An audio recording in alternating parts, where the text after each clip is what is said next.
The goal of this lesson is to improve your ability to describe matter. We will focus on mixtures and how to separate mixtures in the laboratory. What is matter? Matter is anything that takes up space and has mass. In other words, anything that is made of particles, specifically atoms. When we describe matter, we can break it up into two different categories. We're breaking up the categories by the composition. We ask ourselves, can the matter be physically separated? In other words, it doesn't take a chemical reaction to separate the components. If the answer is yes, then we call the matter a mixture. Mixtures are substances that can change through physical properties. If the answer is no, it cannot be physically separated, then we classify the matter as a pure substance. Pure substances are substances that can change through chemical reactions only. When we look at mixtures, we further classify this type of matter through the composition. If the composition is uniform, then we classify the mixture as homogeneous, also known as a solution. If the mixture's composition is not uniform, then we classify the matter as heterogeneous. Heterogeneous mixtures can be divided into two further categories, colloids and suspensions. We're going to look at mixtures during this lesson, and then later on in another presentation you'll look at pure substances. Pure substances can be divided into two categories also, based on the way that they chemically decompose. If the substance can be chemically decomposed, then we call it a compound. Compounds are substances that are made of two or more different types of atoms that are chemically bonded together. If the substances cannot be further broken down chemically, then we call the substance an element. What's a mixture? A mixture is any substance that is made of two or more ingredients that are physically put together. Physically is the important word here. Not chemically bonded, but physically put together. The substances can come together in various combinations and in various amounts. There are two main types of mixtures, the first one being a heterogeneous mixture and the second one being a homogeneous mixture. A heterogeneous mixture is a substance that is made with two or more ingredients or phases, and we'll define what a phase is later.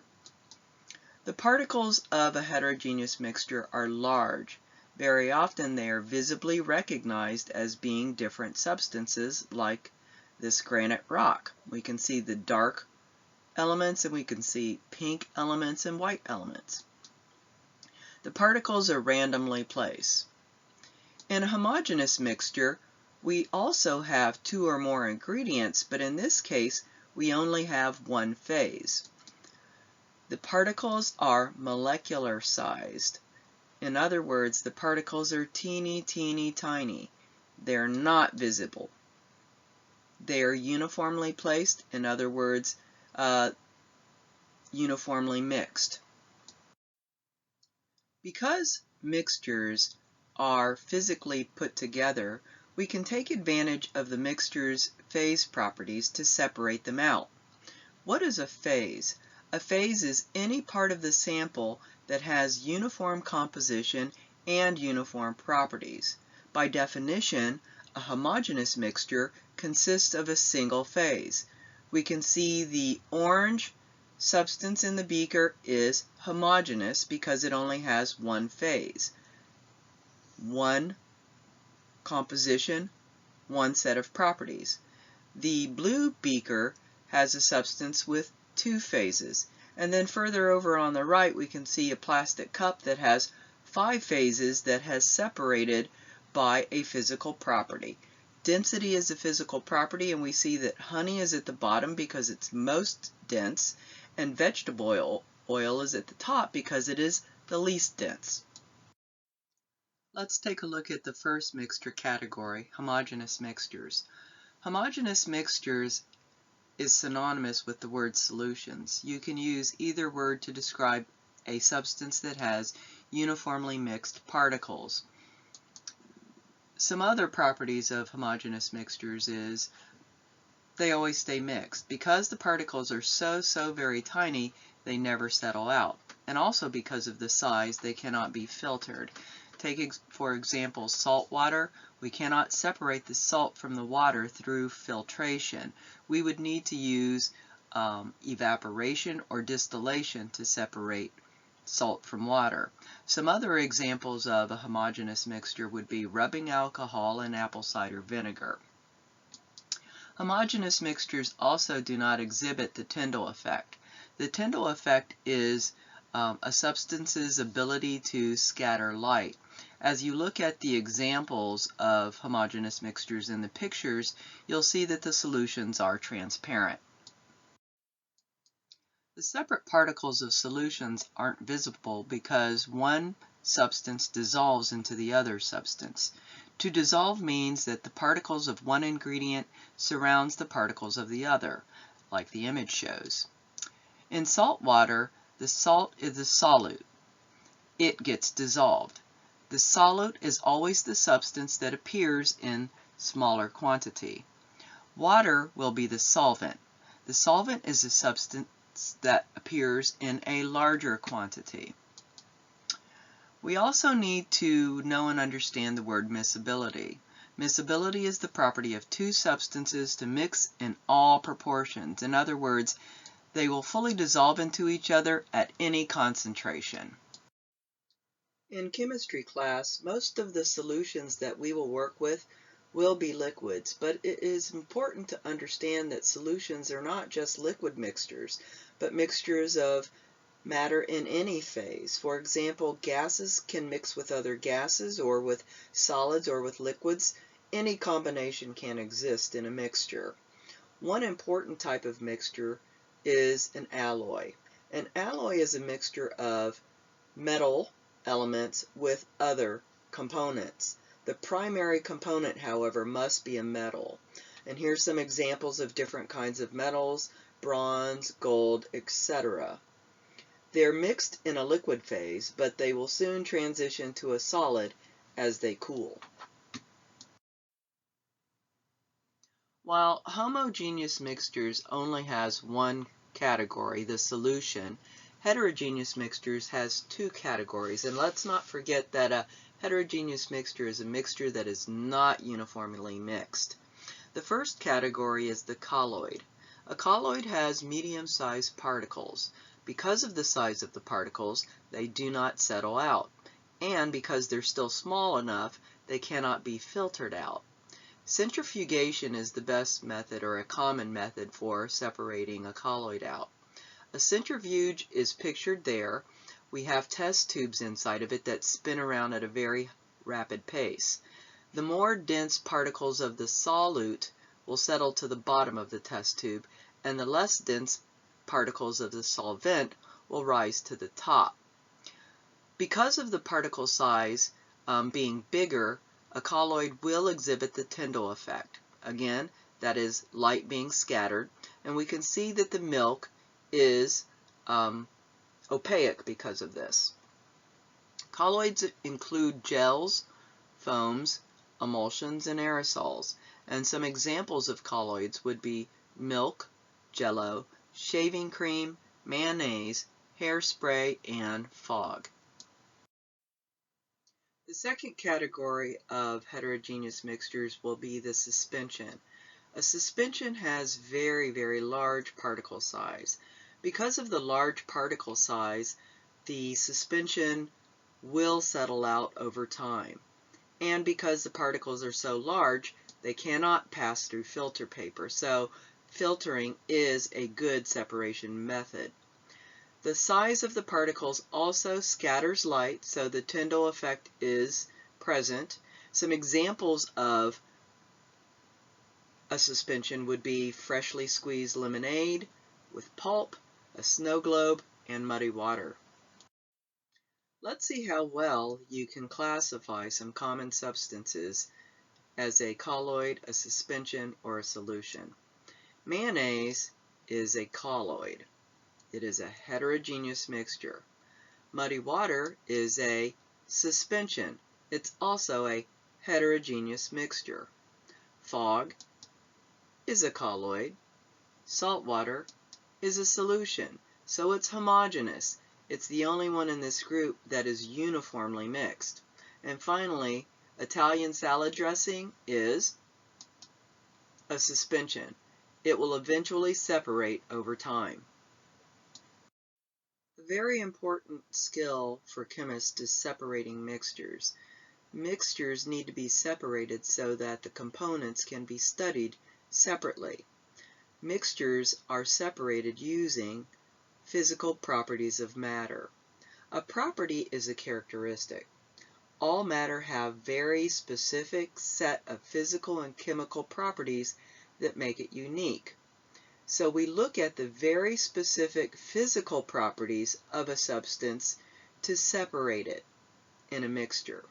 And let's not forget that although we will be describing matter using both physical properties and chemical properties and physical changes versus chemical changes in chemistry, when we're talking about mixtures, we're only separating using the physical properties and the physical changes.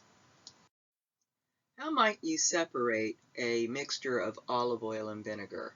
Well, olive oil and vinegar are physically put together, so the first step is to look at all of the physical properties for each ingredient.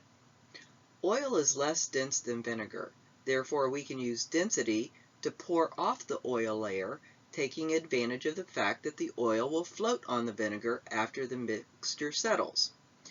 Freezing and melting point is also another strategy. If we cool the mixture until the oil layer turns solid, we can simply peel it off.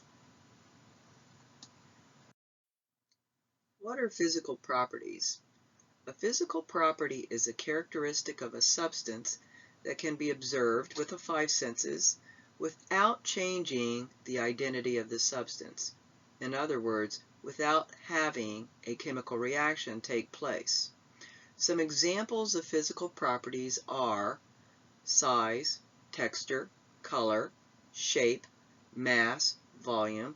All of these things can be seen and measured without a chemical reaction taking place. Some others would be luster, which is how a substance reflects light, density, which is mass divided by volume. Malleability is a property of mainly metals. It is the ability to be hammered into a shape. Ductility is also a property of mainly metals, which is the ability to draw the substance into a wire.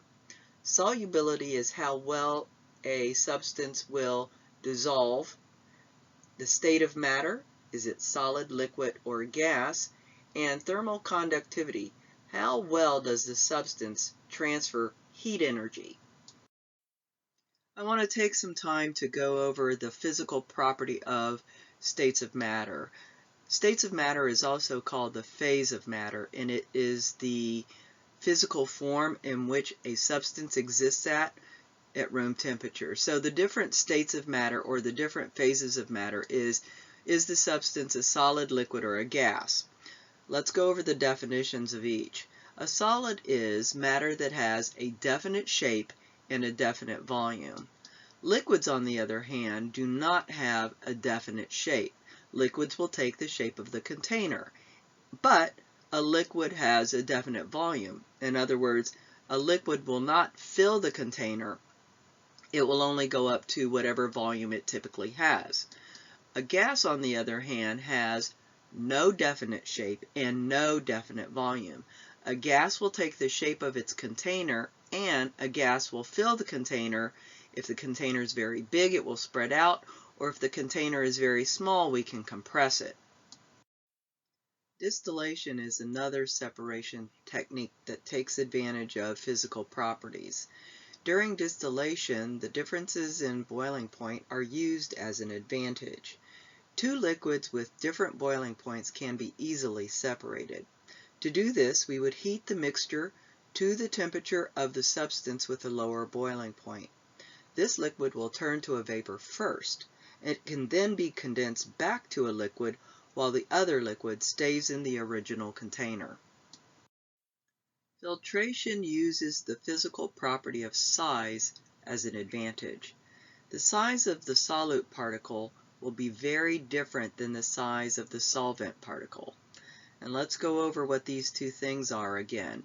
A solvent is any substance that is present in a mixture to a greater amount. In this example, the solvent is liquid. The solute is any substance that is present in a mixture to the lesser amount. In this example, the solute is a solid that has been dissolved in the liquid. When we use the filter paper, the solute cannot pass through because the particle size is just too big. A good example of how to use filter paper in a chemistry lab is on the left. And finally, here's a list of some common separation techniques. The pictures are showing magnetic attraction. That's something that you might use in the mixture separation lab.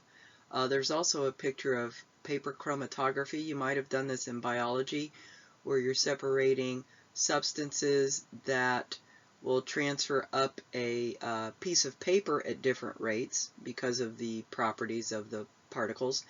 And then at the bottom, we've got solvent extraction. And what I want to say about this is that chemists like to use the quote, like dissolves like, and what we mean by this is polar substances will dissolve in other polar substances, and nonpolar substances will dissolve in nonpolar substances.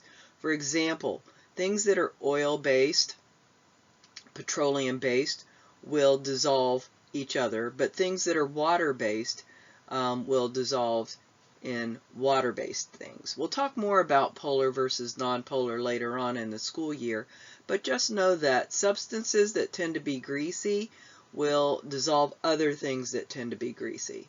That's what like dissolve like means.